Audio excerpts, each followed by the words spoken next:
Buenas noches con todos. Voy a tomar lista, por favor. Paula Artieda. Buenas noches, Inge presente. Gracias. Verónica Balseca. Presente, buenas noches, profe. Muchas gracias. Catherine Cobos. Buenas noches, Inge presente. Gracias. Alejandra Coello.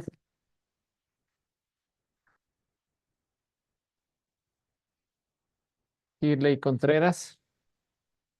Buenas noches, ingeniero presente. Gracias. Félix Espinosa.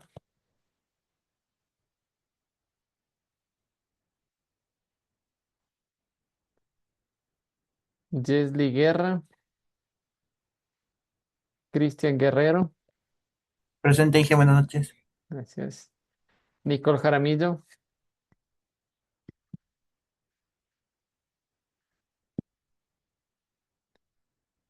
Daniela Jiménez.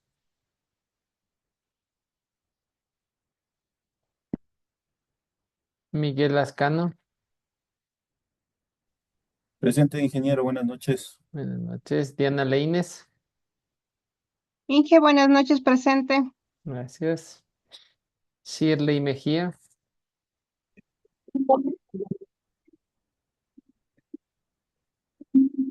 Estás por ahí, Shirley.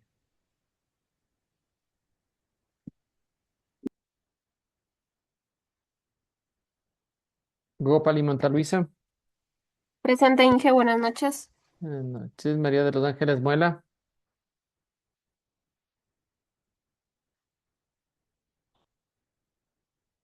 Yajaira Ortega. Inicia. Gracias, sí estoy. Inge, No, que no buenas se noches. escucha mis audífonos. Te puse Shirley asistencia, ¿ya? Gracias. Ok. Inge, buenas noches, presente.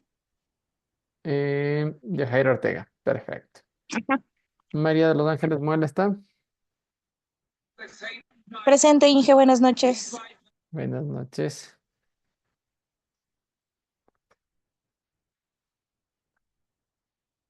Eh, Tania Quispe. Buenas noches, Inge, presente. Gracias. Micaela Román. Buenas noches, Inge, presente. Gracias. María de los Ángeles Saavedra.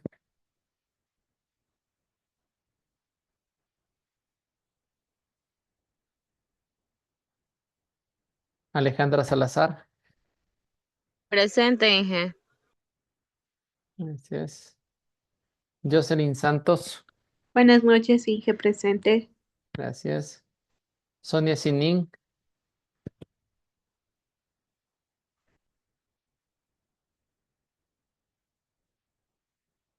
Jocelyn Simbaña. Buenas noches, Inge presente. Muchas gracias. Olger Suárez.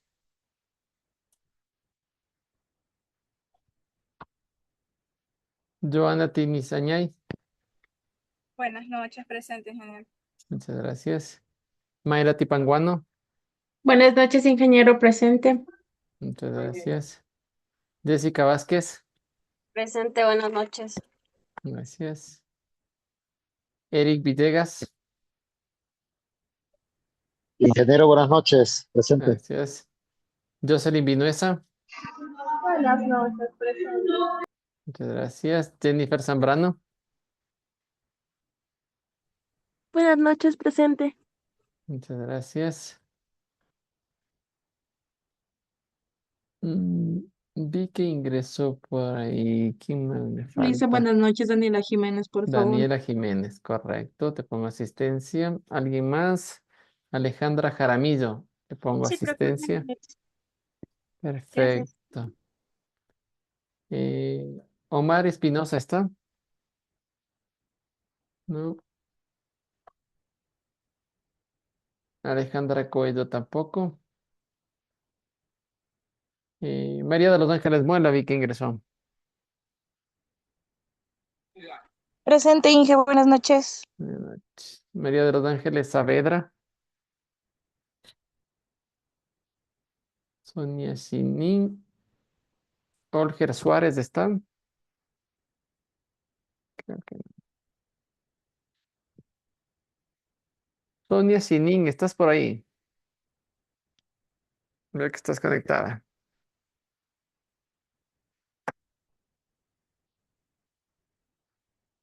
Bueno, no está.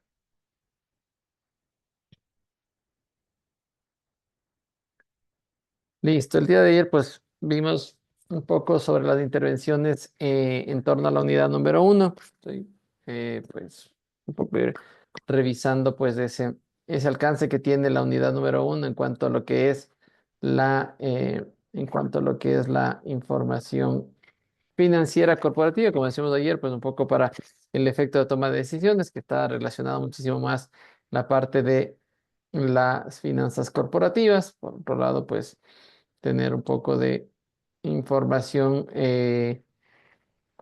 sobre el valor del dinero en el tiempo, algo de información también en cuanto a en cuanto a diferentes fórmulas matemáticas de matemática financiera que la vamos a estar revisando, ¿sí? Que nos interesa muchísimo y lo vamos a estar desarrollando dentro de dentro de esta materia, ¿ok?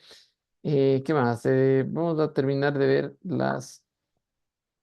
la información que habíamos traído en las clases anteriores.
Muy bien.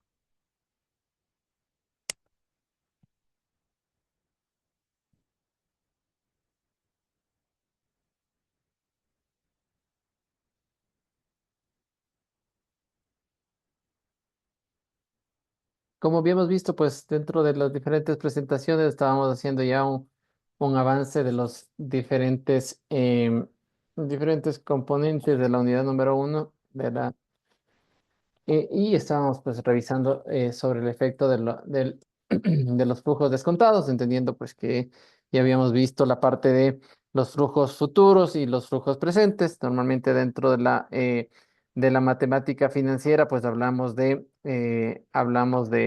un interés compuesto de determinaciones de montos y determinaciones de capitales a través de obtener un monto, ¿no? Entonces, lo que hacemos pues dentro de este ámbito, pues de este motor universal que mueve a las organizaciones, que se lo conoce como el flujo de caja, pues una vez que yo puedo tenerlo identificado para varios periodos en particular, pues el descontar flujos me ayuda pues a determinar valores presentes, valores actuales de la organización, ¿no? El esquema pues de un descuento de flujos, pues lo primero es proyectar los flujos, generar estimaciones, predecir futuros libres dentro de la tesorería, ¿sí? En ambiente operativo, ¿sí? Durante un horizonte explícito. Normalmente pues el mejor ejercicio es trabajar a los 5 años, se puede desarrollar más años en el futuro, pero tener una consideración en las variables por el efecto del tiempo, ¿sí? El control que se puede tener y la generación de valores de rescate, ¿no?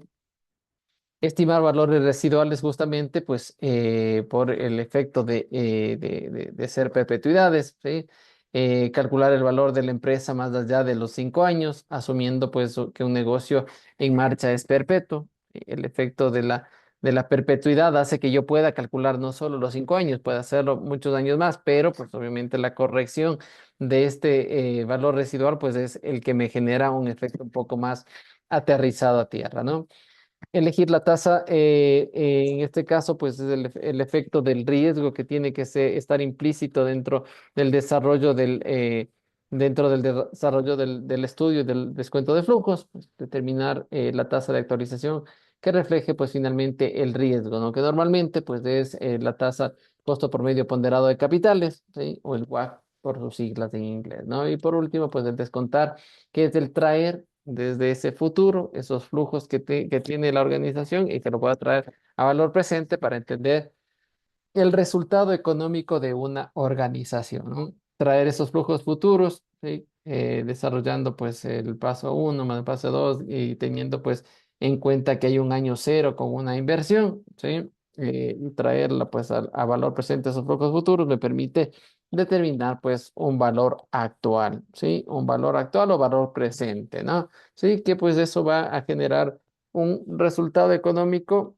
de la organización, ¿sí? En términos de análisis lo más básico posible en cuanto a la determinación de una valoración de empresas, ¿no? Sí, la metodología, pues, para traer el valor de una organización, pues, está enfocado, pues, en diferentes aspectos, no solo en el flujo, en la generación de flujos, también, pues, el efecto de los activos, del efecto de un componente o de un indicador financiero también, por el efecto de múltiplos también es otra de los modelos que se puede generar para traer valor a valor presente pues determinar el valor de la organización en este instante.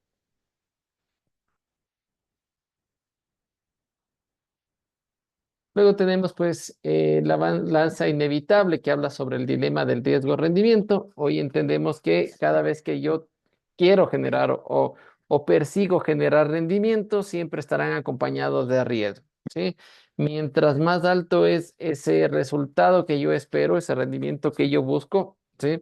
Estará acompañado con factores mucho más prolongados de riesgo, ¿no? Sí, es por eso que el enfrentamiento dentro de los análisis siempre será la rentabilidad esperada versus el riesgo, ¿no? Esa volatilidad o la incertidumbre que puedo tener porque un suceso se dé, ¿cierto? Sí, dice que los inversores son adversos al riesgo por naturaleza. Nadie asume incertidumbre adicional sin la promesa matemática de una prima de rendimiento mayor, ¿sí? Entonces, la búsqueda de un crecimiento de un retorno de mi inversión, ¿sí? Viene o estará calculado a través de ese crecimiento, a través de ese crecimiento de riesgo y la incertidumbre que se pueda generar, ¿no?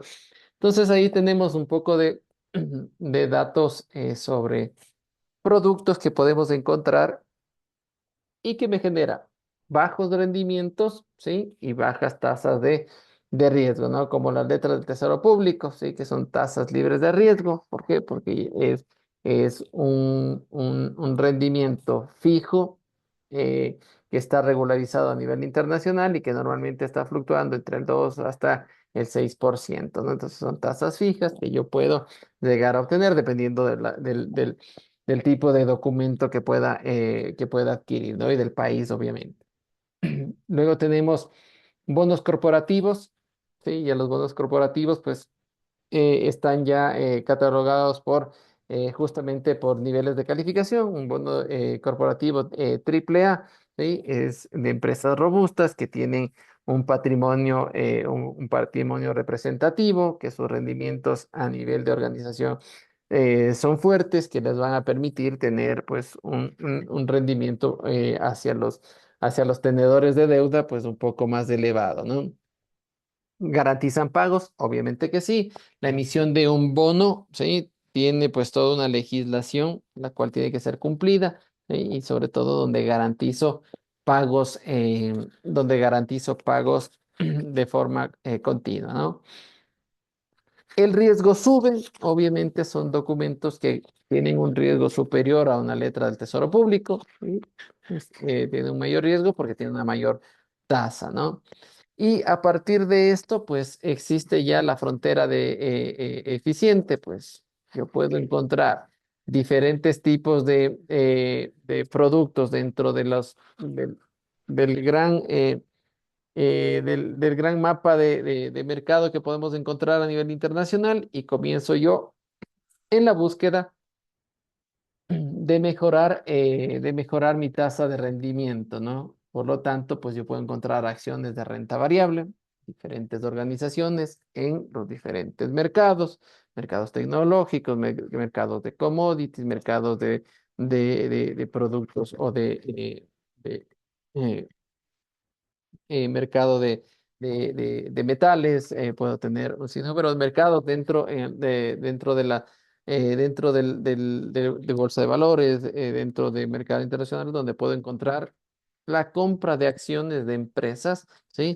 Esto, pues obviamente una acción lo que hace es entregarte una renta variable, ¿no? Esta renta variable, pues, dependerá de la ejecución de las acciones de las empresas durante un periodo de tiempo y eso genera esa variabilidad, ¿sí? Si bien es cierto, yo puedo encontrar acciones muy rentables, ¿sí? Pero con niveles de riesgo sumamente fuertes, ¿no? Entonces, la búsqueda de un inversionista en el conocimiento de los mercados la- eh, pues generará ese nivel de volatilidad o de incertidumbre, ¿no?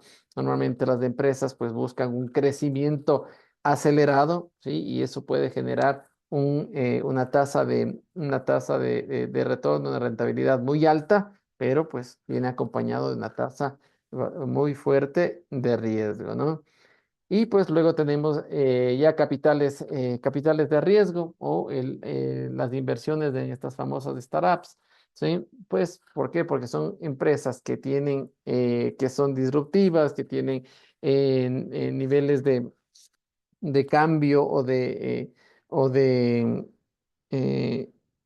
de desarrollo muy superior a una empresa ya estable, ¿sí? Que tienen crecimientos sumamente altos y por lo tanto pagan rentas variables muy fuertes, ¿sí? Pero el riesgo está latente. ¿Por qué? Porque son empresas que acaban de nacer, empresas que tienen altos ingresos, pero no se conoce todavía la permanencia en los mercados. Ahí tenemos ejemplos hoy en día, sobre todo con el tema de inteligencia artificial. Vimos que estos últimos días estuvieron lanzándose empresas nuevas de inteligencia artificial hacia mercado de valores. ChatGPT, la parte de cloud con sus empresas matrices están ingresando ya a a mercado de valores, ¿sí? Hay un auge. ¿Por qué? Porque son empresas que en un corto tiempo han podido generar grandes cantidades de recursos, ¿sí? Y entrar a bolsa de valores, pues están generando unos rendimientos sumamente elevados, ¿no? Pero ¿qué es lo que a ellos les falta? Permanencia en el tiempo, ¿cierto? Muchas empresas han entrado al mercado de valores después de todos los exámenes, de todas las pruebas que tienes que hacer para llegar a emitir acciones dentro del mercado de valores o que seas valorado dentro del mercado y pues, han salido de inmediato por alguna acción o a veces fraudulenta o por algún manejo a nivel de estrategia, ¿no? Entonces, la parte que genera riesgo, más allá de la capacidad que puedan tener estas empresas de generar rendimientos, ¿sí?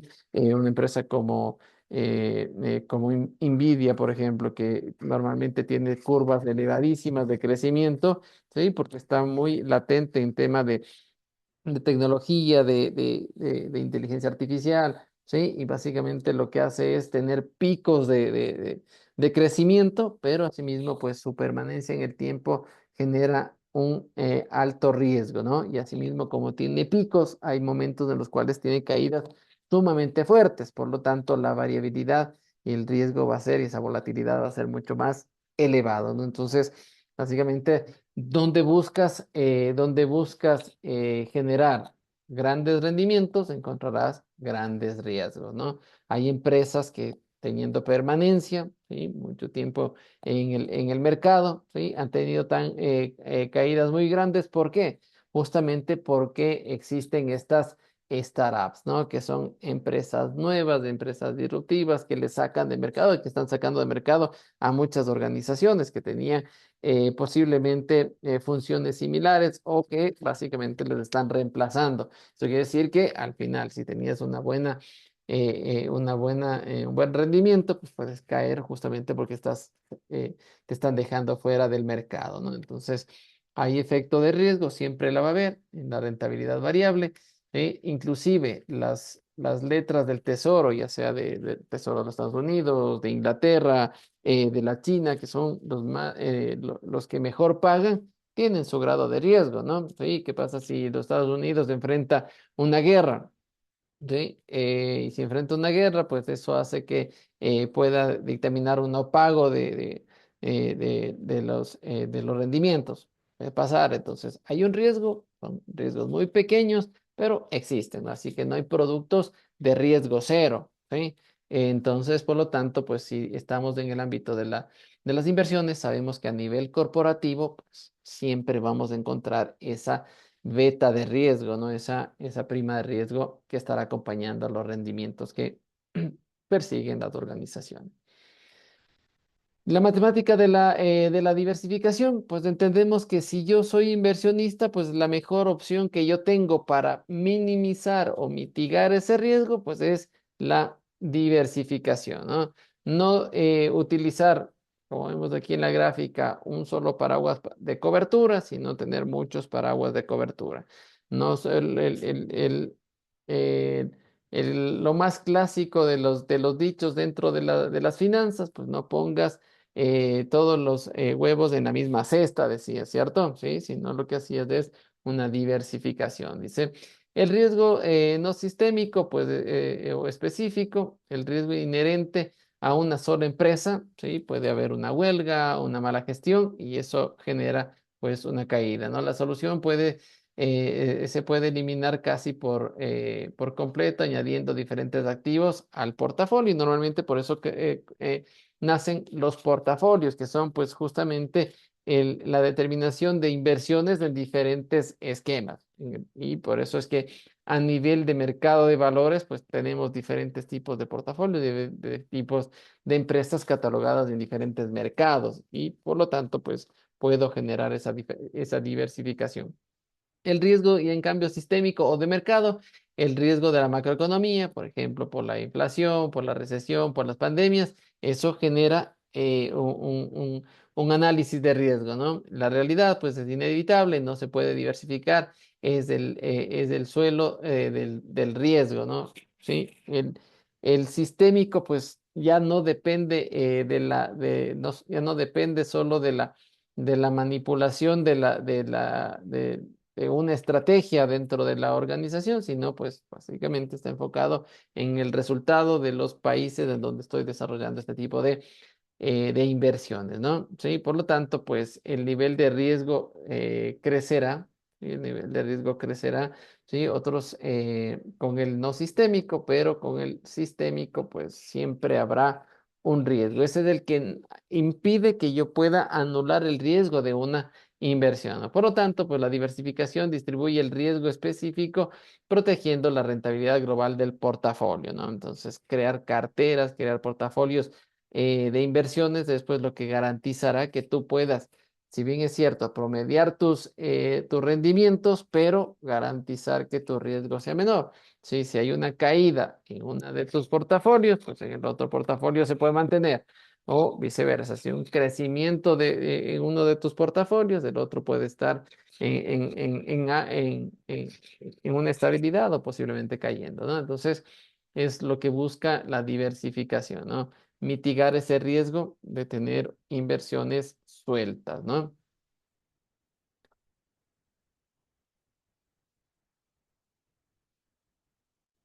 No me pase.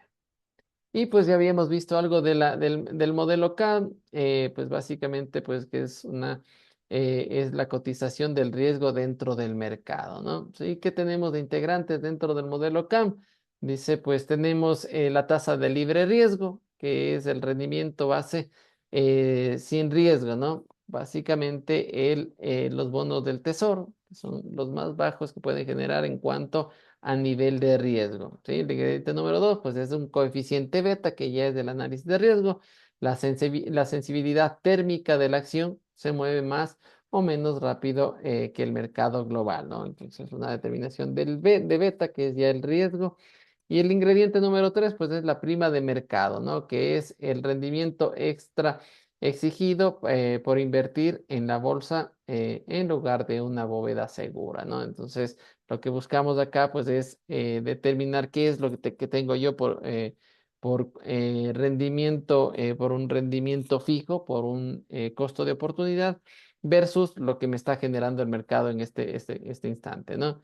En síntesis, pues el CAM, por estas siglas en inglés, que es Capital Asset Appraisal Model, dicta pues cuánto retorno deben exigir los accionistas exactamente para justificar la volatilidad que están absorbiendo. Entonces, la identificación del riesgo, ¿sí?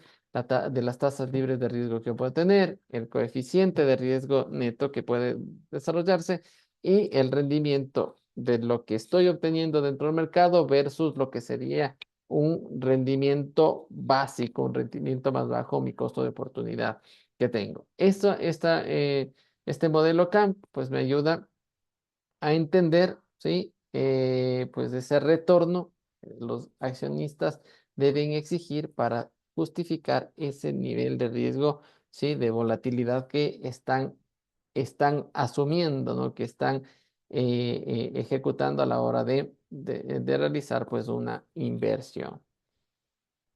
Y dentro del ecosistema corporativo, pues sabemos que dominar las finanzas corporativas no es memorizar ecuaciones, es comprender cómo el tiempo y el riesgo estructuran un ADN en cada una de las decisiones empresariales. Y nosotros entendemos que las decisiones tienen riesgos que mueven activos y que sobre todo están regulados por el tiempo.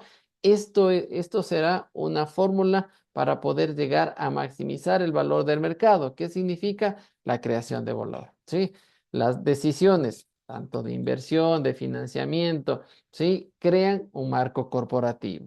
En cuanto a las decisiones sobre los activos, ¿sí? Las emisiones de bonos, acciones para captar recursos, ¿sí? Mientras yo pueda dar cobertura a esos rendimientos que tengo que generar y sobre eso genero operaciones, habrá una creación de valor.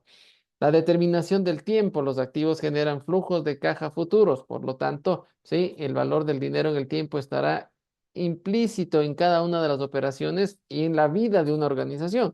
A nivel corporativo, te preocupas muchísimo porque sabes que tienes recursos hoy y que puedes generar recursos en el futuro, ¿sí? Toda organización que nace, ¿sí? Sabe que tiene la capacidad de generar flujos futuros, ¿sí? Porque puedo desarrollar operaciones y esas operaciones que las desarrollo hoy me van a compensar en el futuro, ¿sí? Entonces, ahí es cuando entiendo el momento cuando el dinero ingresa a la organización, ¿sí? El análisis de este valor del tiempo es cuando yo tengo los recursos en mis manos, ¿cierto? Cuando tengo los recursos en mis manos es cuando yo tengo que llegar a determinar, ¿sí? Ese valor presente. Cuando mis recursos los veo en lapsos de tiempo es cuando yo estoy analizando valores futuros, ¿no? Por lo tanto, la determinación de este valor del dinero en el tiempo, el precio que tiene el dinero de contar el día de hoy en mis manos o estar en mis manos en el futuro.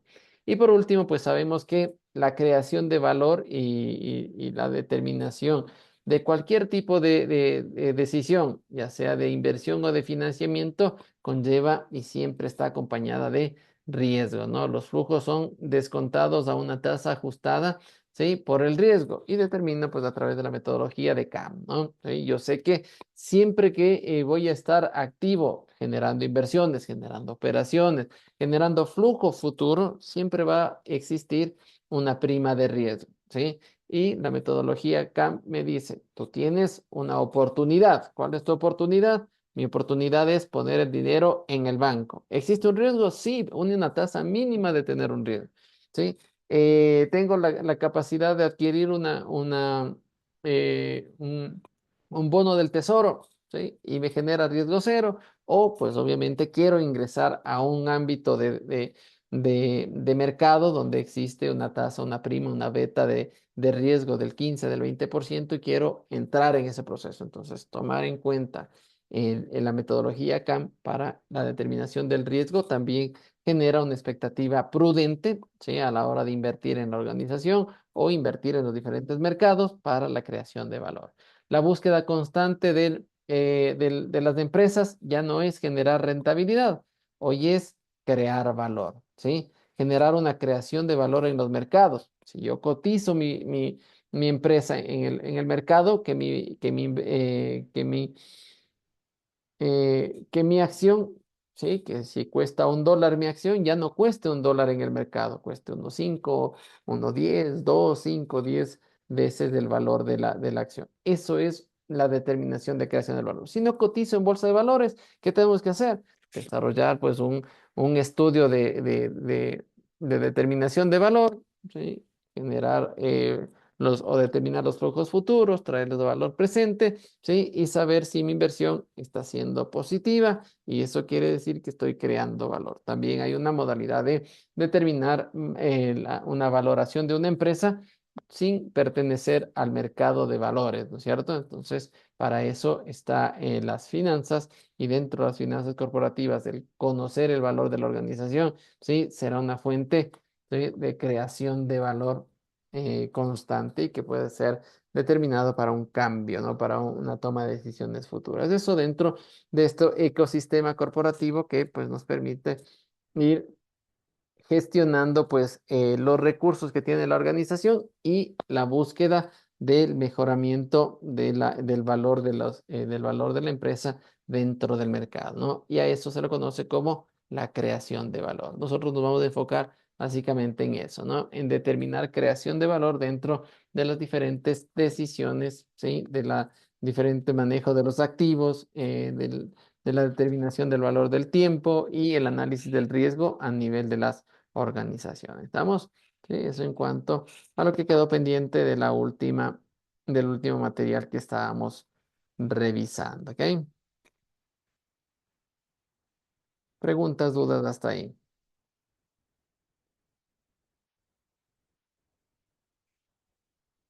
¿No? Perfecto.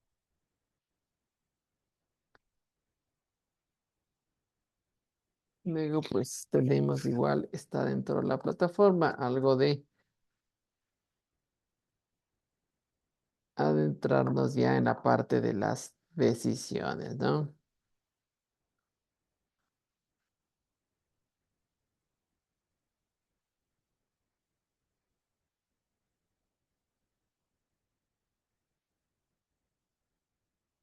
Si bien es cierto, dentro de las finanzas corporativas, pues tenemos mucho análisis, mucho cálculo e información que va a estar alrededor de las organizaciones y que nos va a permitir, pues, tener una visualización y conocer los diferentes mercados y a la misma organización, ¿sí? Existe un ambiente de decisiones, ¿no? ¿Sí? Y pues vamos a revisar bajo este esquema, pues todo lo que es la tecnología de la administración financiera, vamos a ver un poco de esa arquitectura de las decisiones financieras, ¿no? Habíamos visto que dentro del motor de las finanzas corporativas estaba el análisis justamente de esta creación de valor, ¿no? Sí, tenemos por un lado la determinación del valor del dinero en el tiempo, la valoración de los diferentes productos financieros que podemos encontrar, como bonos, acciones en los diferentes mercados, ¿sí? Análisis de riesgo, la rentabilidad y las carteras y los portafolios, y por otro lado, las tasas de interés, las tasas equivalentes, ¿sí? Y llegar a determinar, pues, justamente el efecto de una tasa nominal y una tasa efectiva, ¿no? Entonces, eh, hay que ir desarmando este motor de las finanzas dentro de estos cuatro componentes para encontrar pues justamente los principios donde buscamos la toma de decisiones a nivel financiero, ¿no? Sí, y lo que buscamos inicialmente pues es desarrollar este axioma fundamental del capital, ¿no? Sí, si nosotros nos vamos hacia el presente y entendemos que tenemos recursos en este momento, ¿sí? Yo puedo ir desarrollando pues un análisis al futuro, ¿no? Entonces, lo primero que valoramos es ese espacio de tiempo en el que transcurre el tener recursos y esos recursos tienen diferentes instancias. Yo puedo encontrar, por un lado, la incertidumbre, ¿sí? Que es el riesgo asociado, ¿sí? Al tiempo, ¿no? El futuro siempre implica una prima de riesgo por la falta de certeza. Entonces, me apego a diferentes herramientas. Ahí veíamos, hemos estado en clase de macroeconomía, donde veíamos pues, los diferentes tipos de indicadores macroeconómicos que me pueden dar referencias de en dónde estoy, cómo está el país en el que me encuentro, en el que desarrollo mis operaciones y un poco pues ir revisando esa parte en la cual pues puede generarme un riesgo sistémico. Y por otro lado, pues es básicamente las operaciones que realiza una organización y esa organización puede tomar diferentes decisiones. Unas pueden ser positivas y otras pueden ser negativas y ahí genero un riesgo no sistémico, ¿no? Donde está o donde se implica, ¿sí? Donde implica pues la toma de decisiones de los que están operando la organización o los que están manejando los recursos. Y por ese lado yo puedo tener diferentes ámbitos. Yo puedo, ¿sí? Tratar de entender los costos de oportunidad que yo tengo o qué es lo que yo estoy haciendo con el valor de mi organización, ¿sí? Por un lado, pues el efecto que me genera el tiempo será, por un lado, pues esa erosión de valor que puedo generar a través de la toma de decisiones, a través del riesgo no del riesgo sistémico por el efecto inflacionario, ¿sí? Por la devaluación. Y por otro lado, pues ese costo de oportunidad que yo puedo aprovecharlo o no puedo aprovecharlo, o dejarlo de lado por irme por una siguiente inversión. ¿Sí? La erosión de valor, pues la inflación reduce el poder adquisitivo, una suma fija, el futuro tiene una menor capacidad de compra, eso hace que reste esa capacidad que tiene esos recursos de crecimiento o de adquirir más recursos, ¿sí? Y el futuro está envuelto en un ambiente de erosión. Y por otro lado, pues esas expectativas de desarrollar diferentes inversiones y tener oportunidades de realizar inversiones y escoger una de ellas genera costos de oportunidad, ¿no? El dinero hoy tiene capacidad inmediata de generar rendimientos si se invierte, ¿no? Entonces, tengo opciones, tengo un abanico de opciones de inversiones, ¿sí? El momento que yo accedo a una de estas inversiones, inmediatamente el resto de inversiones no tomadas se convierten en mi costo de oportunidad. Por lo tanto, la capacidad de elección, el conocimiento de ser un buen inversor, de manejar recursos, de conocer, de conocer el riesgo, ¿sí? Me hace, pues, le hace a las organizaciones tomar decisiones por las diferentes inversiones. El momento que tomo una, mis costos de oportunidad me marcan pues la posibilidad de haber tenido otros resultados en el futuro, ¿no es cierto? Entonces, a eso se lo conoce como el axioma fundamental del capital, ¿no? Cuento con recursos y tengo decisiones, tengo efectos sistémicos que pueden generar y sobre todo el ambiente de riesgo, ¿no? La incertidumbre del qué voy a hacer con esos recursos mientras pasa el tiempo y si yo no tengo invertido esos recursos, sé que estoy dejando de ganar un valor, ¿cierto? Por lo tanto, genero una erosión de valor de la organización. ¿Estamos? ¿Sí? La anatomía del desplazamiento financiero, pues ahí ya sabemos que dentro de un espacio de tiempo, ¿sí? Tenemos el análisis tanto de un valor presente como de un valor futuro, ¿no? Este valor presente y valor futuro siempre va a tener un precio, ¿sí? Un precio llamado tasa de interés, ¿sí? Esta es, pues, el que hace el efecto multiplicador de los recursos a través del tiempo, ¿sí?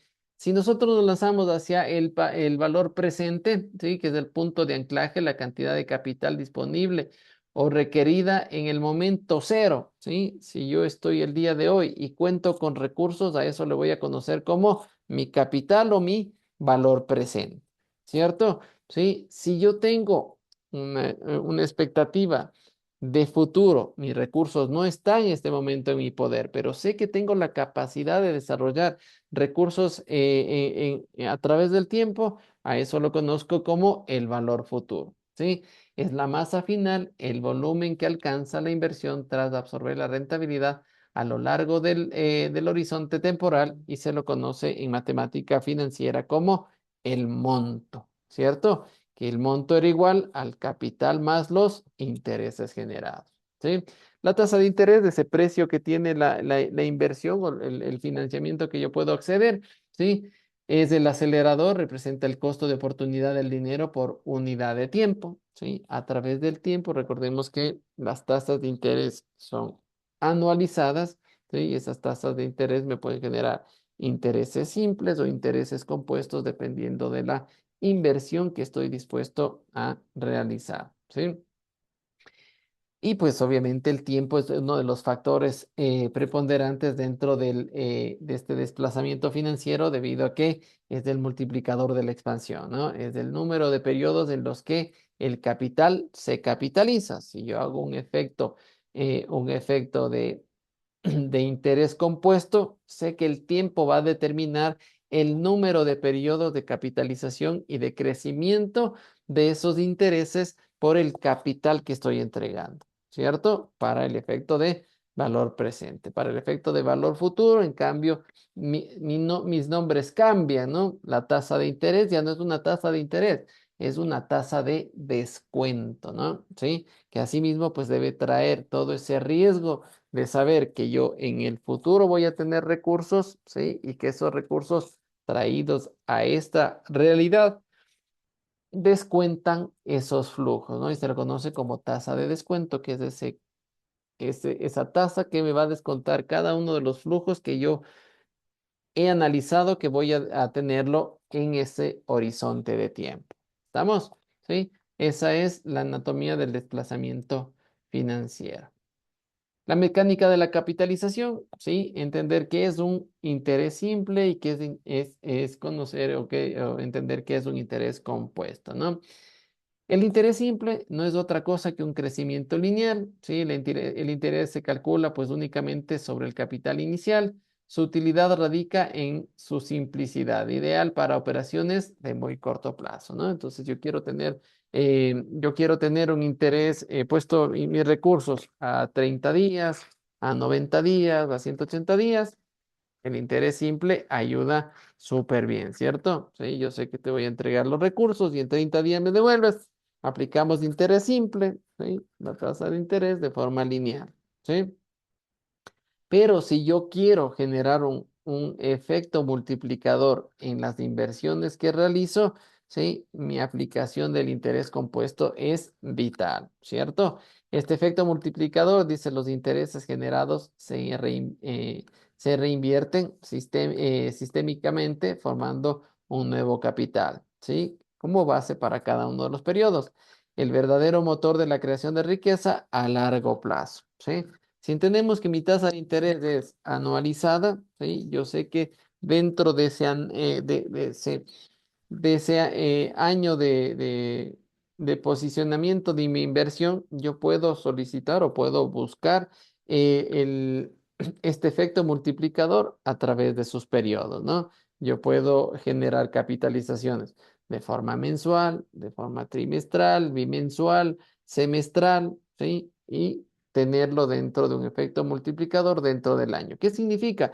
Ya no lo hago a través de interés simple, te entrego mis recursos y sobre ese recurso me pagas un interés, ¿sí? Sino lo que yo hago es una capitalización en cualquiera de estas decisiones que yo pueda tener, ¿sí? Que me vayan acumulando a mi capital ese interés y que se vuelva un monto nuevo, ¿cierto? ¿Sí? Un monto cada vez que van capitalizándose los intereses. ¿Qué significa?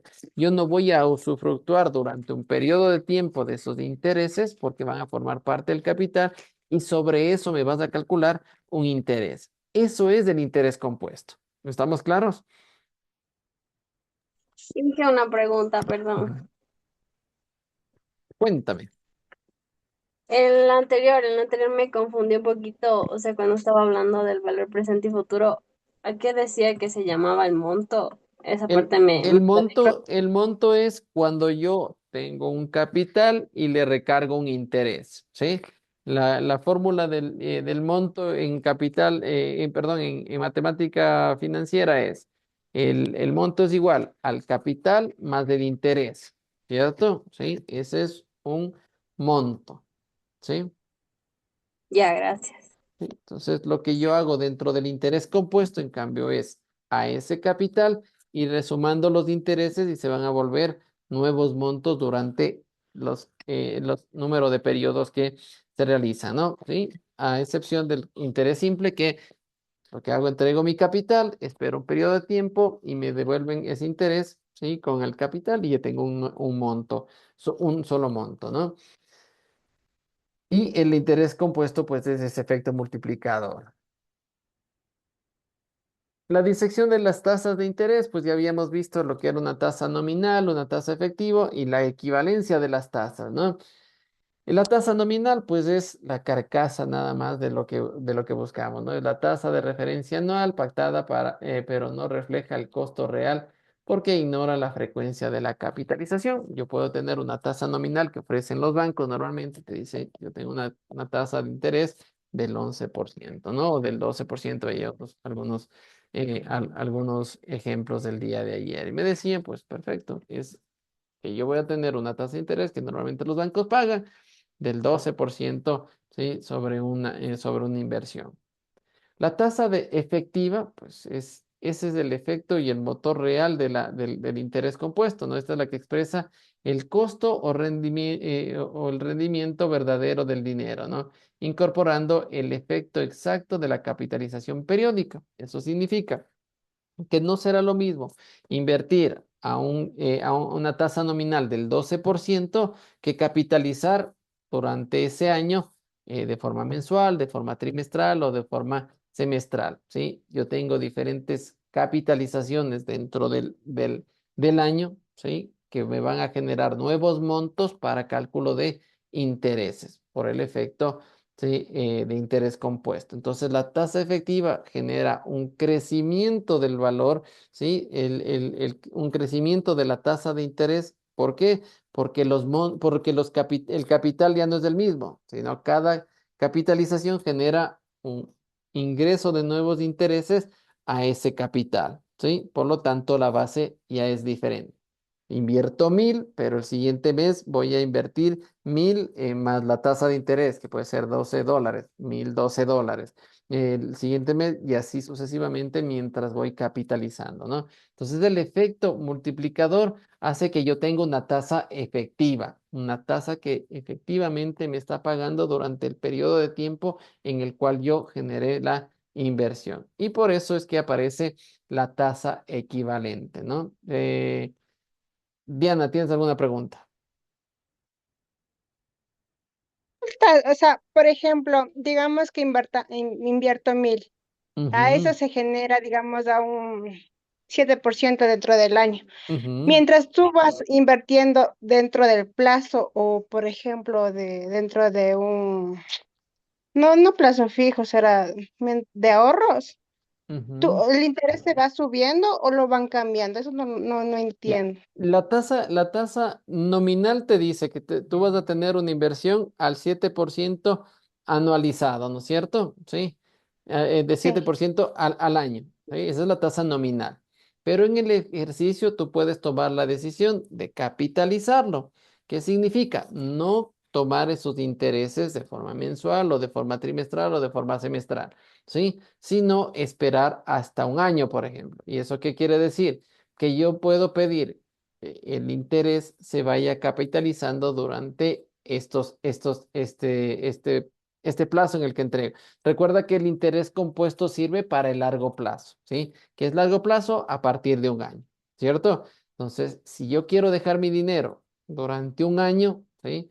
No voy a to- y no voy a requerir que me paguen esos intereses, que me entreguen esos intereses de forma mensual, ¿sí? ¿Qué es lo que pido? Es que hagan una capitalización. Que ese interés que me iban a entregar a mí de forma mensual se vaya sumando al capital, ¿cierto? A lo que tú estás invirtiendo. Por lo tanto, tú sabes que en el mes uno, ¿sí? Tenían que pagarte, si es al 7%, será $7 dividido para 12, más o menos, no sé, me invento valores.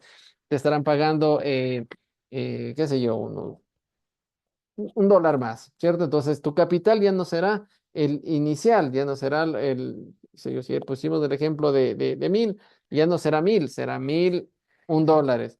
Y luego el siguiente mes será 1.002 dólares. ¿Sí? ¿Por qué? Porque voy generando todos los meses intereses, pero los intereses no me lo pagas, sino va formando parte del capital y sobre ese nuevo monto voy calculando los intereses para los subsiguientes meses, ¿cierto?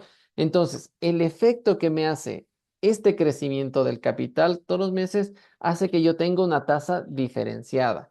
Esa tasa ya no es nominal, sino es efectiva, porque lo que a mí me reconocen como interés al final de los 12 meses ya no es una tasa nominal, ¿sí? Que empezó con el 7%, sino va a ser con un porcentaje superior. Va a ser 7.5, 7.8, 7.9%, porque se va a convertir en un valor superior de lo que tú esperabas de tasa de interés. Porque el interés simple te dice, tú tendrías los 1.000 y multiplicas por el 7% y eso te debería dar $7. Tu interés en tasa nominal al final del año debería ser simplemente de 1.007, ¿no es cierto? $1.007. Pero tú terminas recibiendo, qué sé yo, en interés compuesto puedes terminar recibiendo 1.012, $1.014, que al final representa un porcentaje superior. ¿Estamos?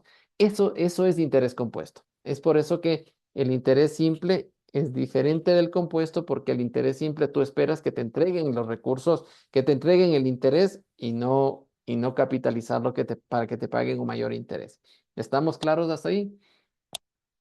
Sí, Chévere, perfecto. Y sí. ahí pues nace esta equivalencia de las tasas, que es pues la comparación entre la tasa efectiva y la tasa nominal, ¿no? Es de este punto de equilibrio, ¿sí? Donde las tasas de interés, ¿sí? Con diferentes frecuencias que generan exactamente el mismo valor futuro para una inversión dada, ¿no? Entonces, la búsqueda de tener una tasa, ¿sí? Una tasa que me va a generar el mismo valor, ¿sí?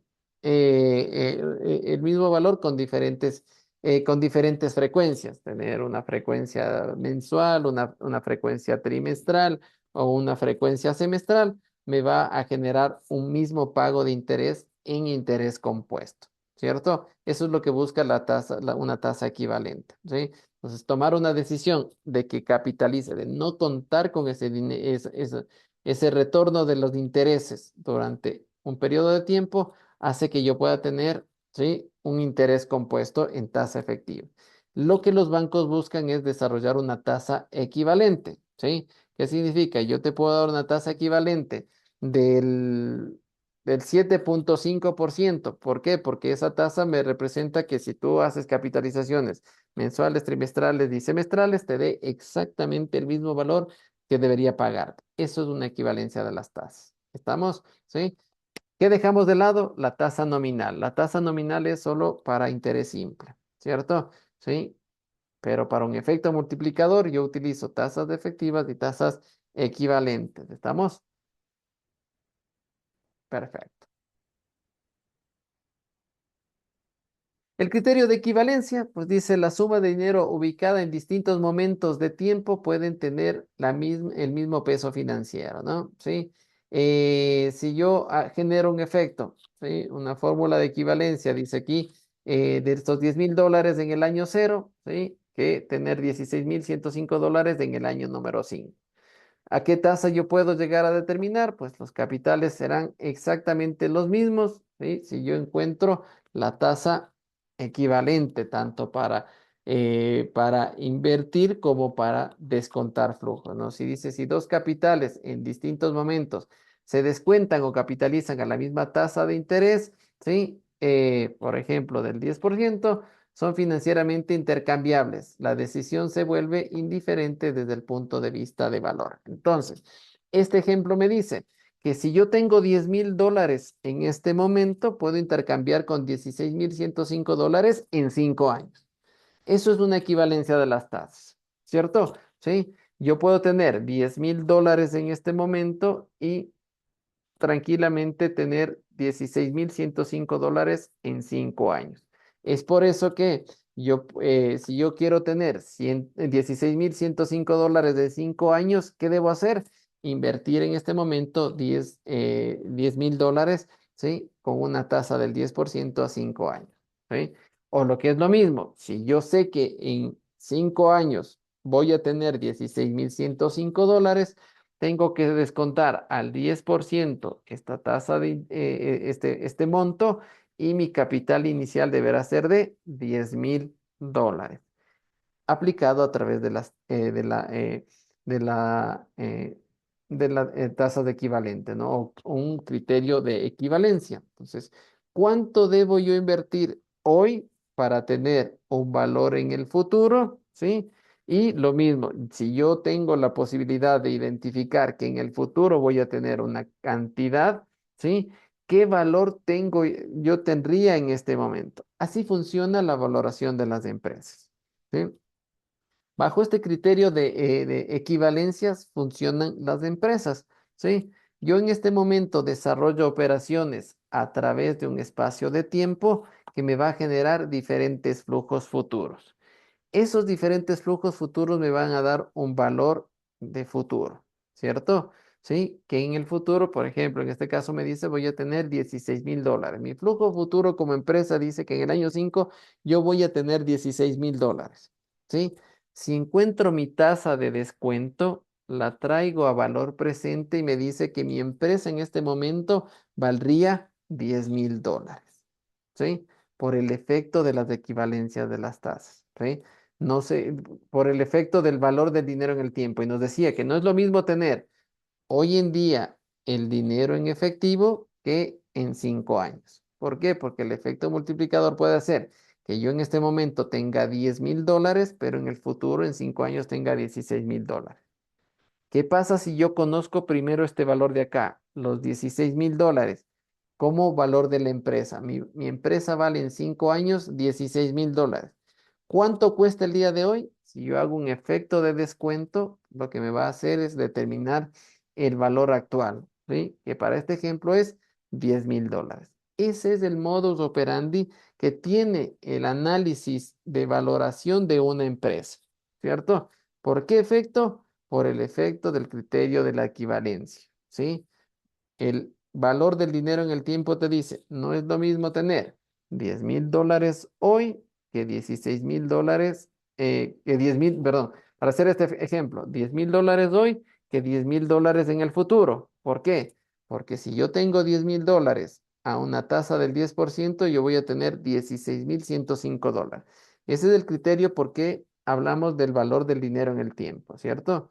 No es lo mismo tener $10,000 hoy en día que $10,000 en el futuro, porque si yo tuve $10,000 hoy y los hago generar una tasa de interés, en el futuro voy a tener $16,000, ¿sí?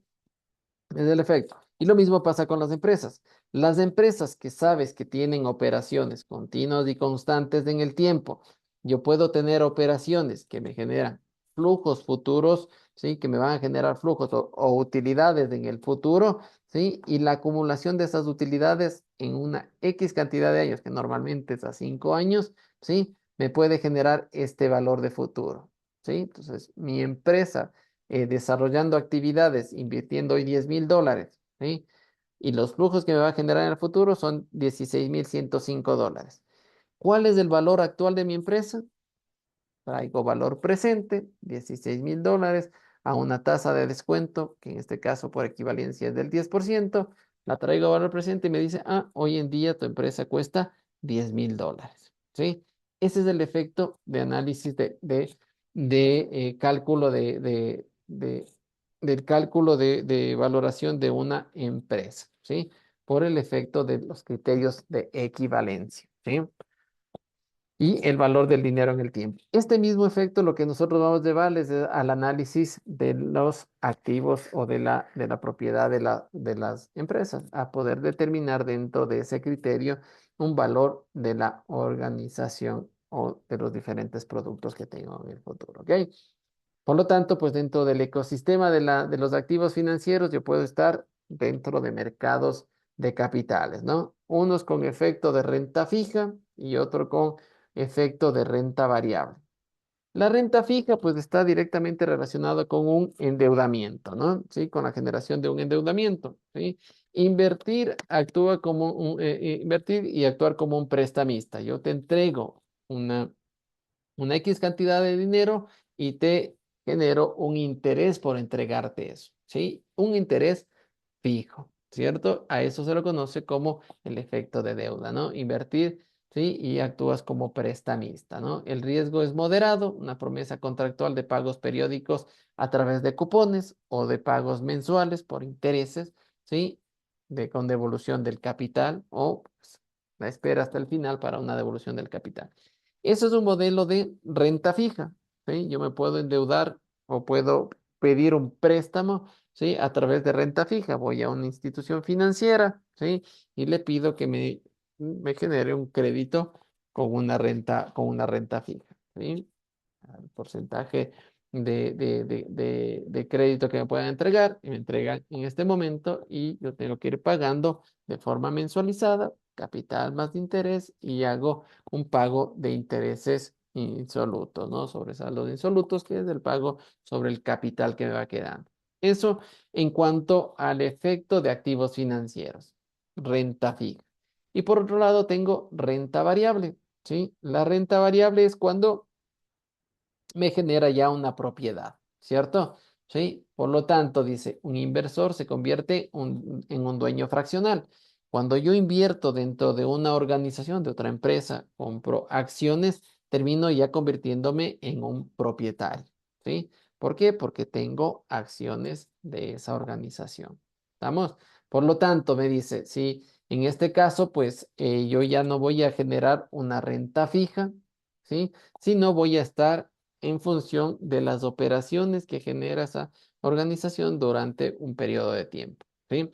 Hay una mayor volatilidad, sí, porque ya depende del negocio, ¿no? Sí, los retornos dependen íntegramente del desempeño de los dividendos de la corporación, ¿sí? Tenemos ejemplos a nivel del Ecuador. Yo puedo invertir en títulos valores en supermercados La Favorita, sí, cuando emiten acciones, puedo ir y comprar una acción de La Favorita. ¿Me convierto en un dueño? Sí, me convierto en un socio de Supermercados La Favorita, ¿no es cierto? ¿Por qué? Porque estoy comprando una acción, ¿sí? Y las acciones me generan posesión, me generan propiedad, pero no me generan una renta fija, sino una renta variable. Las operaciones de Supermercados La Favorita durante un periodo de tiempo, cierra el 31 de diciembre, cierran los balances y determinan cuál ha sido la utilidad de ese periodo, y esa utilidad del periodo dividido para el número de acciones me da el valor del pago de dividendo. Ese valor será pues lo que determine la variabilidad de mi rendimiento. Si las utilidades son muy grandes, ¿sí? Tendré rendimientos muy grandes. Si las utilidades son muy pequeñas, tendré rendimientos muy pequeños. Si la empresa determinó una pérdida, mi riesgo me dice que no voy a recibir absolutamente nada. ¿Estamos? ¿Sí? Entonces, eso es lo que genera una renta variable. Ese es el efecto del riesgo que puedo yo tener a la hora de invertir en renta variable. En un momento puede estar en unos rendimientos muy elevados y en otro momento puede estar por debajo de cero, ¿sí? Generando pérdidas y no recibiendo rendimientos y perdiendo valor de esa inversión, ¿sí? Mientras que la renta fija me dice, pues yo puedo invertir en un certificado de depósitos y el certificado de depósitos me paga el 6%, ¿sí? Y ese 6% me paga durante N cantidad de tiempo. ¿Estamos? ¿Sí? Estas son las diferencias de estos dos productos. El uno es renta fija como un deudor y la otra es una renta variable formando parte de esa organización. La ingeniería de la renta fija, pues a nivel de bonos, ¿sí? La emisión de un bono es una emisión de una deuda, ¿no? Si alguien quiere financiarse algún tipo de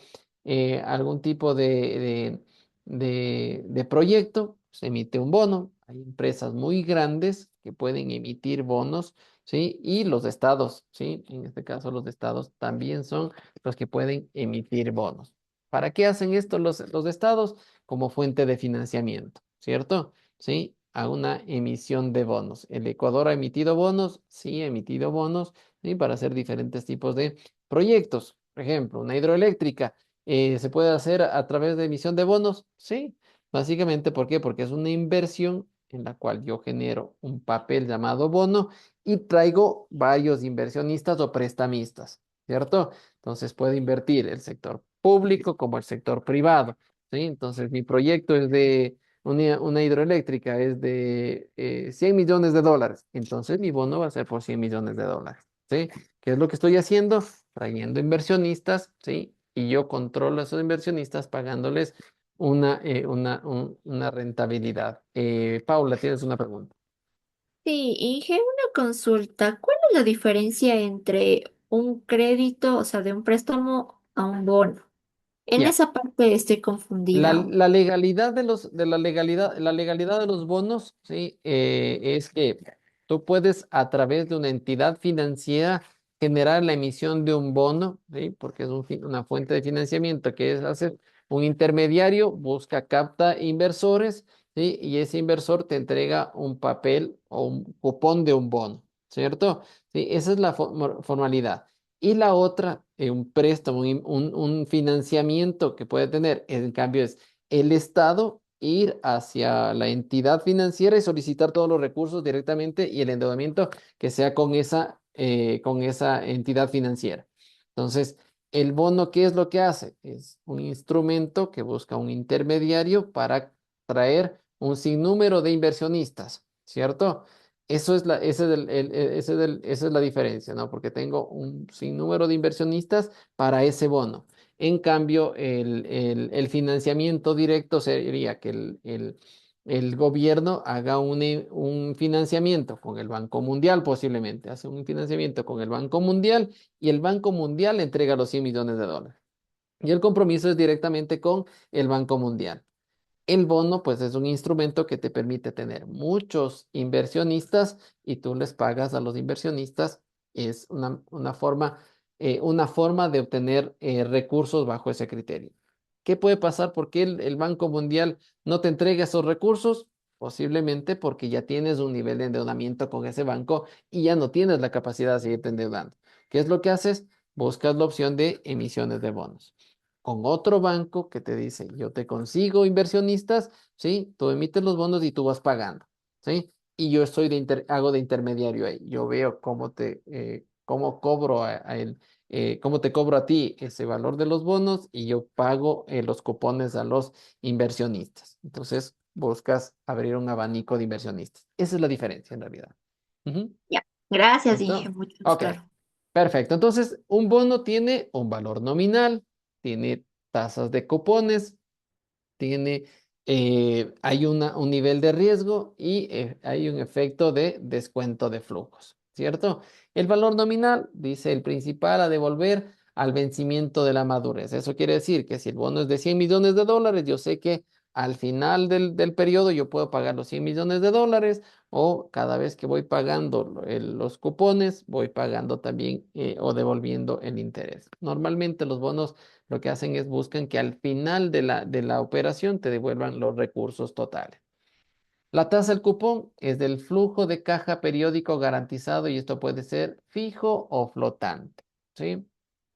Significa que normalmente pues los cupones pueden ser pagaderos de forma mensual, de forma trimestral, de forma anualizada, ¿sí?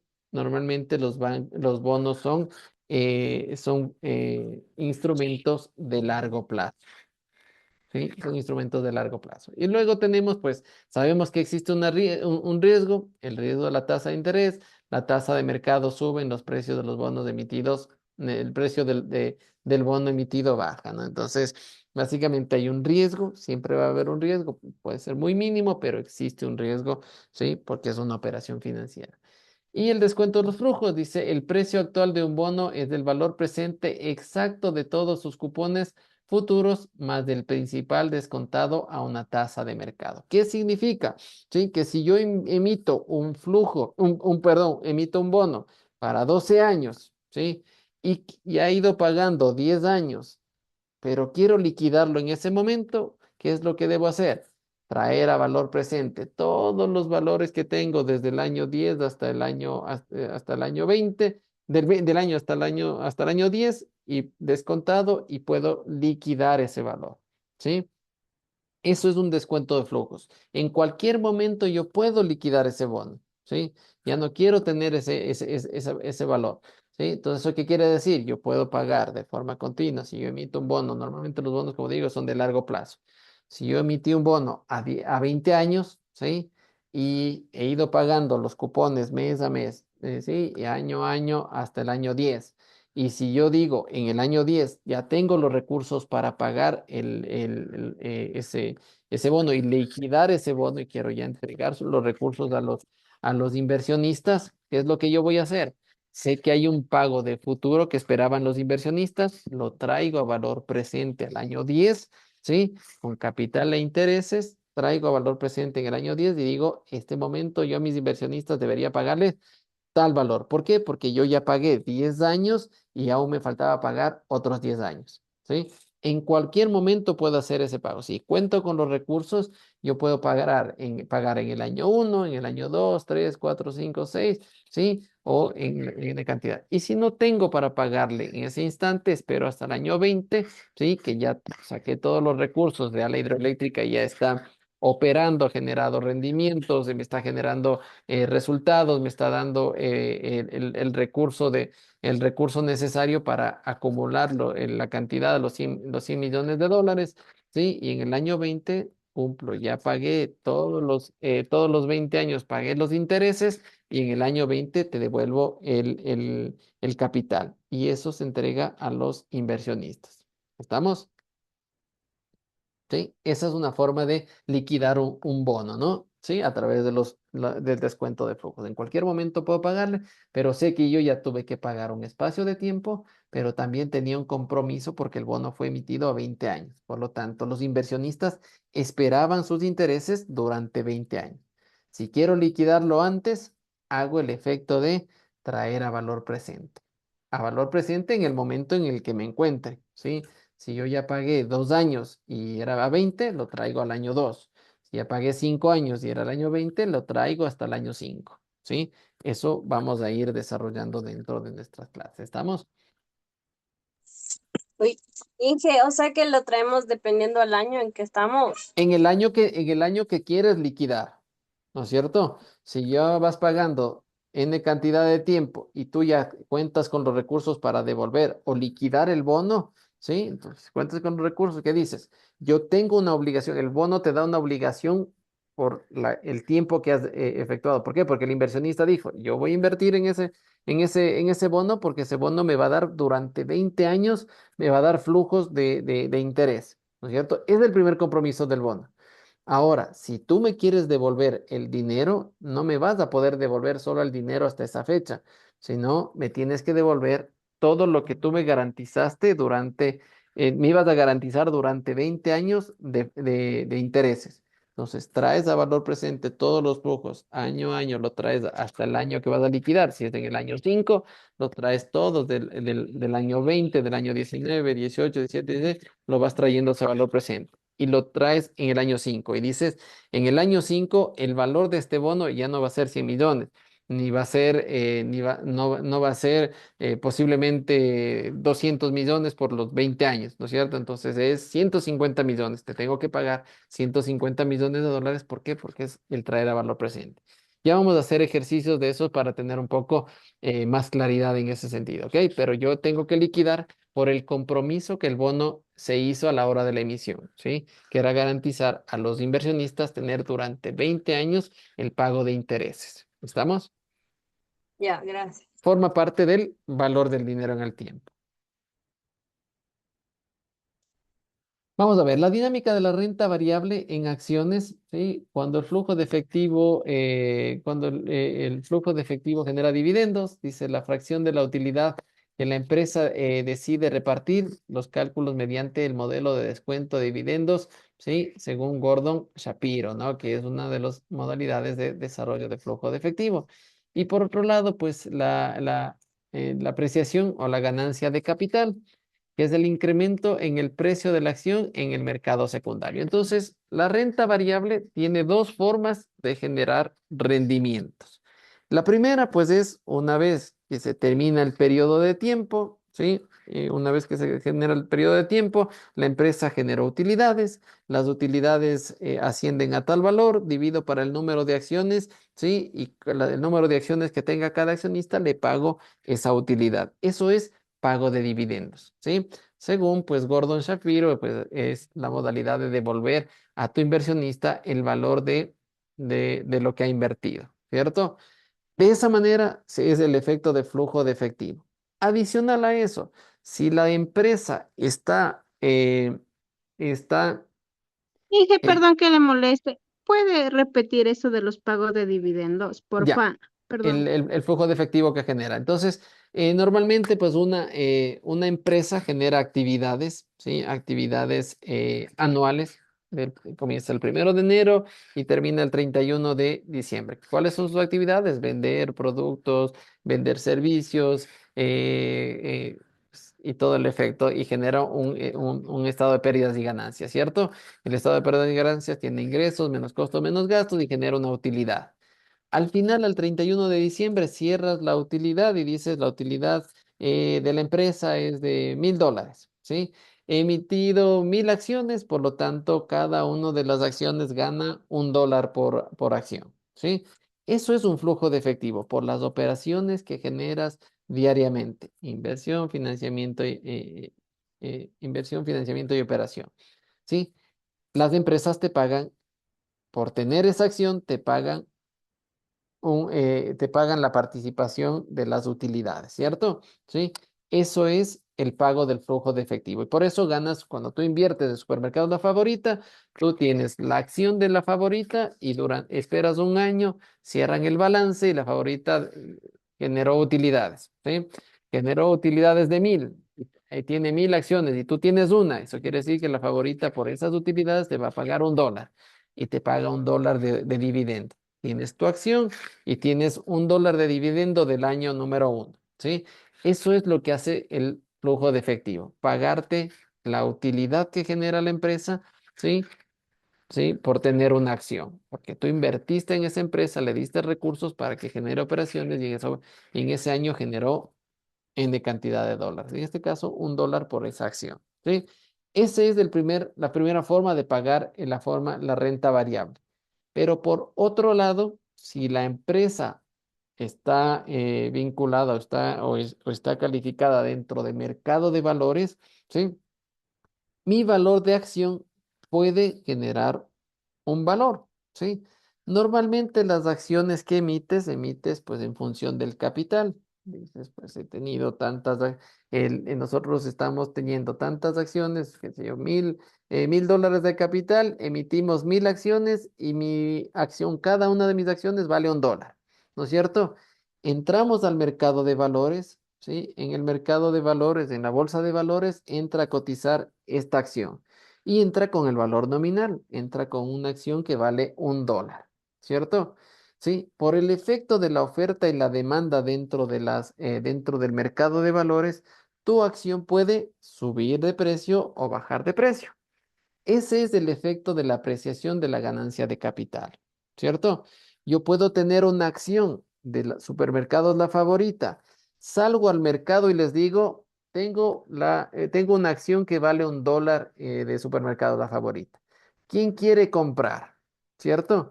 Si durante un espacio de tiempo nadie me quiere comprar y mi acción vale $1 y tengo yo la urgencia de vender, ¿qué voy a decir? La acción del mercado La Favorita la vendo en 90 centavos, la vendo en 80 centavos, hasta que aparezca compradores, ¿cierto?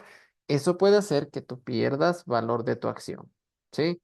Y por otro lado, si la empresa es muy cotizada, Y todos quieren tener acciones de Supermercados La Favorita. Salgo con mi acción al mercado y digo, quiero vender mi acción de valor de $1. ¿Quién me quiere comprar? Y aparecen muchos demandantes, ¿cierto? Y te dicen, quiero la acción, yo te pago $1.10, yo te pago $1.20, yo te pago $1.50, yo te pago $1.60, ¿sí?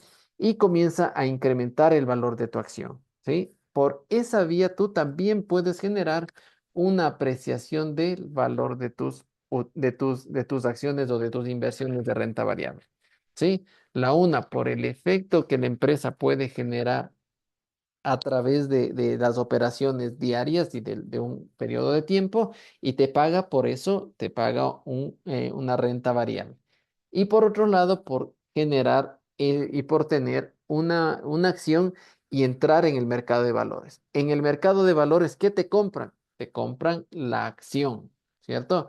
No te compran el dividendo. Una vez que ellos tienen la acción, ellos van a recibir el dividendo.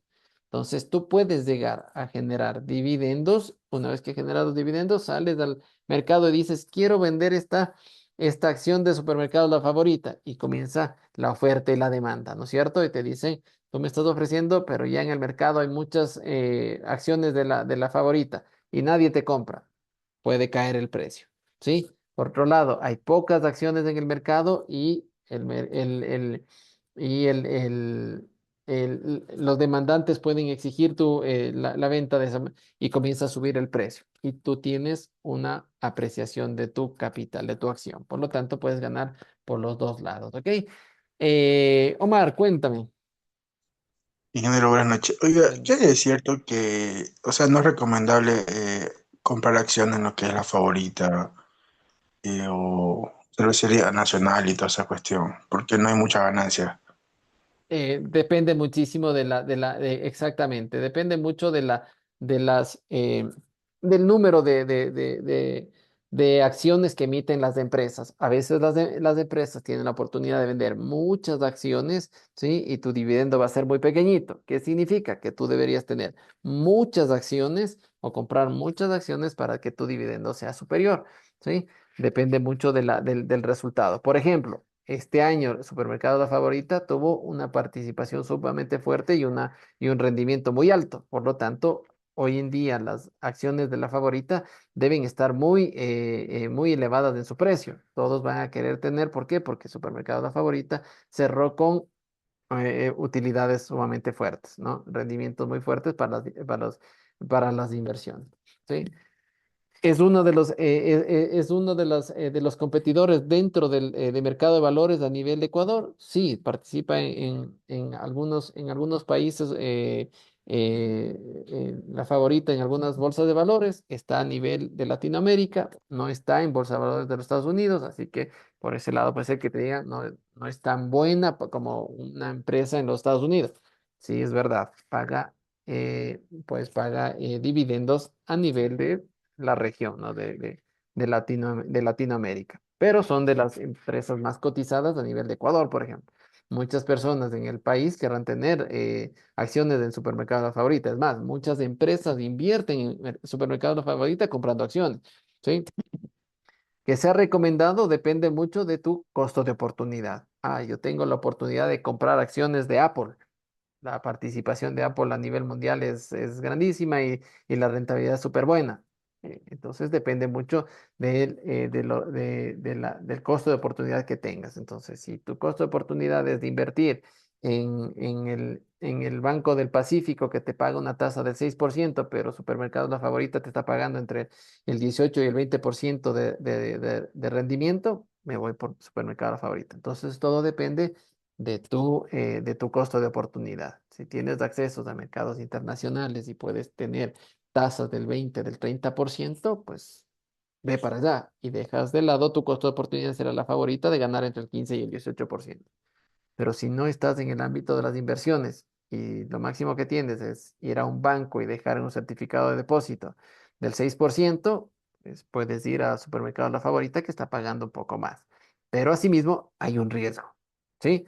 Ir del 6% de un banco que te paga de forma en tasa fija y el riesgo es muy pequeño, ¿sí? a ir a supermercados La Favorita, donde el riesgo es un poco más fuerte porque hay una mayor rentabilidad, y ir a los mercados internacionales a invertir en Apple con rentabilidad del 30, del 60%, pero sabes que en un momento determinado puede caer y puedes perder, pues ahí está el riesgo. Entonces, justamente ese es el efecto del riesgo que estamos estudiando. ¿Estamos?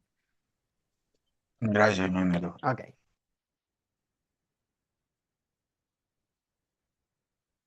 Perfecto. Entonces, dice, a diferencia pues de un bono, la acción no tiene vencimiento ni garantía de retorno. Ese es el efecto de riesgo que tiene una acción.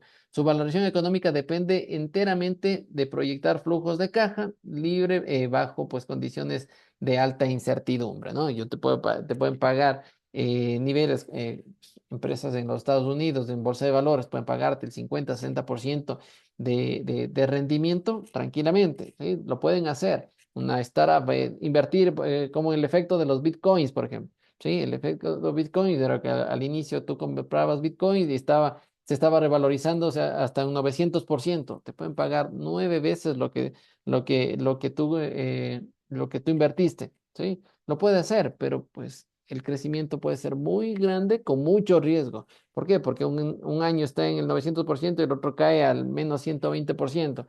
¿Sí? Y pierdes valor. Entonces, el efecto del riesgo siempre va a estar acompañado en el tema de inversiones. Por eso es que un inversionista tiene que estar claro que puede generar o que va a estar acompañado del riesgo. Todas las personas generamos eso, ¿no? Tengo yo un riesgo de hacer una empresa y esta empresa funcione durante N cantidad de tiempos o quiebre enseguida, del riesgo que tengo. Comprar un bono del Estado que se supone que tiene riesgo cero y el Estado entra en guerra y deja de pagar ese bono, hay un riesgo. Entonces, todas las operaciones financieras tienen un riesgo. Lo interesante de esto es que nosotros debemos aprender a calcular, a aprender a entender que hay un riesgo, ¿sí? Y a minimizar ese riesgo. ¿Qué significa? Que un buen inversionista tendrá acciones de la favorita, tendrá acciones de Apple, tendrá acciones de la empresa qué sé yo, de Kuski, que es una empresa, una startup, ¿sí? Y tendrá certificados de depósito, entonces tendrá diversificado su bandeja de inversiones. Entonces, si una cae, las otras permanecen. Si una está creciendo mucho y la otra está cayendo, entonces me compensa. Eso es diversificar el riesgo, un poco lo que hacen las empresas hoy en día, ¿no es cierto? Ese es el efecto de desarrollar estrategia corporativa, ¿sí? La búsqueda de tener tus recursos operando, generando inversiones y que nunca estén estáticos. Habíamos visto el análisis financiero, ¿sí? Y decíamos que en un momento determinado identificábamos que las empresas tienen muchos recursos en su liquidez y eso hace que tu dinero esté ocioso, ¿no es cierto? Y estás dejando de ganar recursos. ¿Y por qué nos preocupábamos por eso? Por el valor del dinero en el tiempo, ¿sí? No será lo mismo tener $100,000 en mi cuenta bancaria, ¿sí? Que tener los $100,000 invertidos y generando renta fija o renta variable que te genere un rendimiento, ¿cierto? Pero asimismo, si quieres tener un rendimiento muy alto, estará acompañado de riesgo, ¿ok? Y los inversionistas transitan, pues, y los financieros transitamos en ese ámbito, en mercados de inversiones, en mercados donde el riesgo existe y hay que irlo analizando, ¿sí? ¿Estamos? Perfecto. Entonces, un diagnóstico cruzado versus la deuda versus la propiedad, ¿sí? Un bono y unas acciones, ¿sí? La posición legal, pues en el bono, pues yo soy un acreedor, soy un prestamista y estoy garantizado por detrás del bono. En el caso de las acciones, yo soy el propietario de la organización, ¿sí? Y puedo exigir parte de los activos de la organización. Prioridad de liquidación, en el caso de los bonos, es alta, primeros en cobrar, ¿sí? Eso garantiza la emisión de un bono. Los bonos son papeles que se pagan, que tienen un alto nivel de pago. En el caso de las acciones, es residual, ¿sí? Son los últimos, los primeros que cobran en las empresas cuando se liquidan. ¿Quiénes son? Los empleados, los acreedores y al final los socios, ¿no? La certeza de flujos, ¿sí? Un bono pues es contractual, hay cupones fijos, tengo una renta fija, me van a pagar todos los meses una cantidad, un interés de pago, ¿sí? En el caso de las acciones es incierta, depende de las utilidades. Tengo que cerrar el periodo, cierro el periodo y si tuve una utilidad, te pago utilidad. Si tuve una pérdida, pues no tendrás pago. La volatilidad del retorno, ¿sí? El bono pues es acotado y defensivo. En el caso de las acciones es potencial ilimitado, pero de alta volatilidad, ¿sí? Entonces, en el caso del bono, sé que la volatilidad es mínima, ¿sí?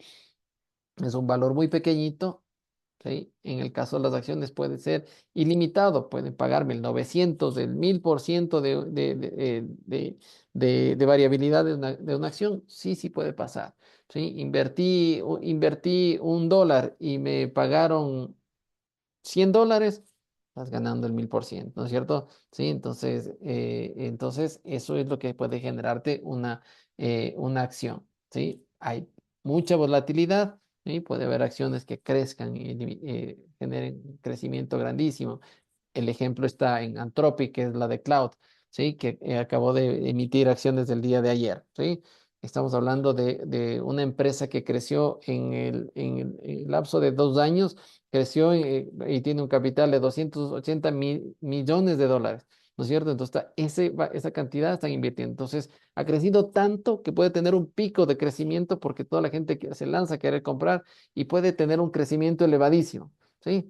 Pero ¿qué pasa si mañana sale otra empresa de IA que es superior a ellos? Entra y ¡plac! Puede caer al día siguiente. Esa es la volatilidad, ¿sí? Puede tener picos ilimitados, pero también hay una volatilidad inmensa, ¿ok? Esa es la diferencia entre los bonos y acciones. Ahora, tener un bono, acceder a la compra de un bono, eso es complicado, ¿cierto? ¿Sí? ¿Por qué? Porque como veíamos, los bonos se emiten de largo plazo. Los bonos requieren de inversiones muy fuertes, ¿cierto? ¿Qué pasa si un bono para construir esta hidroeléctrica que es de $100 millones, buscan 10 inversionistas nada más? ¿Sí? Están buscando 10 inversionistas. ¿Qué significa? Que cada uno tiene que poner 10 millones de dólares, ¿sí? Ahí. Entonces, muy pocas personas acceden a los bonos, ¿sí?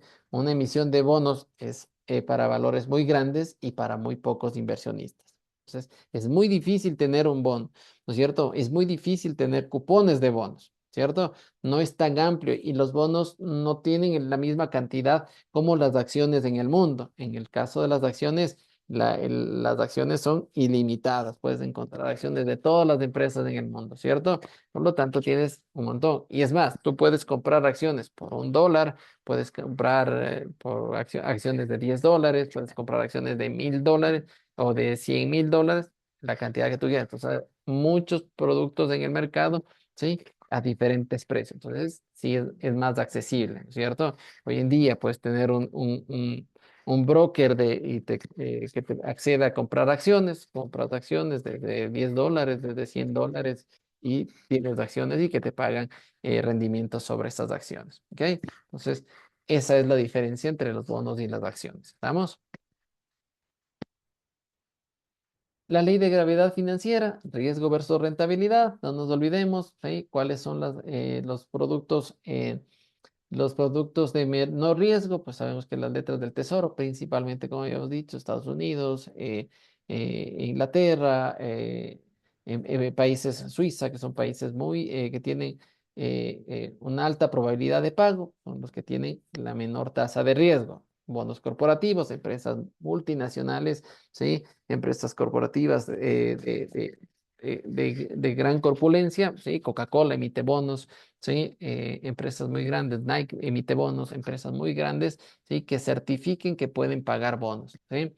Acciones de largo de capital, de largo y de capital, pues en este caso, pues las acciones sabemos que tienen una alta volatilidad, pueden encontrar toda la cantidad de acciones en el mundo, ¿sí? En los diferentes mercados, en el mercado de Estados Unidos, en el mercado de la China, en el mercado asiático, todos los días del tema asiático, en Europa, toda Latinoamérica, hay bolsa de valores en todos los países, entonces tengo un sinnúmero de opciones, ¿cierto? ¿Sí? Todas esas marcarán riesgos, ¿sí? Y una alta volatilidad. Y pues obviamente el de capital y riesgo, pues las startups, estas nuevas empresas que están lanzándose a los mercados, máximos riesgos, ¿sí? Pero asimismo puede tener pérdidas totales, ¿no? Los retornos pueden ser exponenciales, pero también las pérdidas también pueden ser exponenciales, ¿sí? Entonces, a través de eso, mientras más elevado estoy en temas de rendimientos, mayor será el riesgo, es lo que nos decía, ¿no? La teoría de las carteras y las fronteras de eficiencia, pues algo de Markowitz que habla pues sobre la frontera de eficiencia, que es el conjunto de carteras que maximizan el rendimiento para un nivel de riesgo dado, ¿sí? ¿Qué es lo que buscamos aquí? La diversificación, ¿sí? Las rentabilidades variables, escoger diferentes inversiones dentro de esta nube de rendimientos, ¿sí? Y con el riesgo, pues bajo un esquema de desviación estándar. ¿Sí? Con un promedio de riesgo. ¿Eso que me implica? Que unas pueden caer, el riesgo puede ser que hagan caída de mis recursos y otros pues que generen un crecimiento. Y esa es la diversificación, ¿sí? La diversificación eficiente, pues del efecto diversificar es distribuir los recursos entre activos con correlación baja. Esto destruye el riesgo asistémico propio de las empresas, ¿no? Sin sacrificar la rentabilidad agregada. Entonces, unas me generan un buen rendimiento y otras posiblemente o son estables o caen un poco. Por lo tanto, pues esta teoría de fronteras de eficiencias, de carteras y de fronteras de eficiencias, pues es un análisis de nubes de dispersión y análisis de, ¿cómo es? De desviaciones de estándar que me permite pues escoger el menor impacto posible a la hora de la rentabilidad. ¿Estamos? Precio del riesgo sistémico, el modelo CAM, ya lo habíamos revisado, pues un poco del efecto del análisis de los betas, ¿sí? Cuando el beta es menor a 1, el activo es defensivo, menor volatilidad que el mercado. Si el beta es igual a 1, el activo se mueve exactamente en sintonía con el mercado y cuando el beta es mayor a 1, el activo agresivo amplifica los movimientos, ¿sí? Del mercado. El mercado no te permite, no te premia por el riesgo que puedes eliminar diversificando, ¿sí? El modelo CAM dictamina que los inversores solo exigen compensación extra, o sea, una prima de riesgo por soportar el riesgo sistémico, ¿no? El efecto de la volatilidad del mercado globalizado. Antes de que se me cierre y concluir con la última, eh,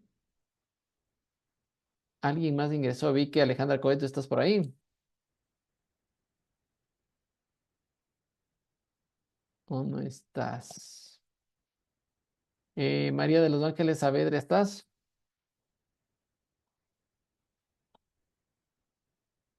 Sonia Sinin, ¿estás? Alejandra Coello, ¿estás? Te pongo asistencia, ¿ya? Sonia Buenas noches, Sinin. profe. Sí, porfis, Ah, ok, disculpe. no te preocupes. Sonia Sinin. Vi que estabas, pero no me contestaba. Olger Suárez.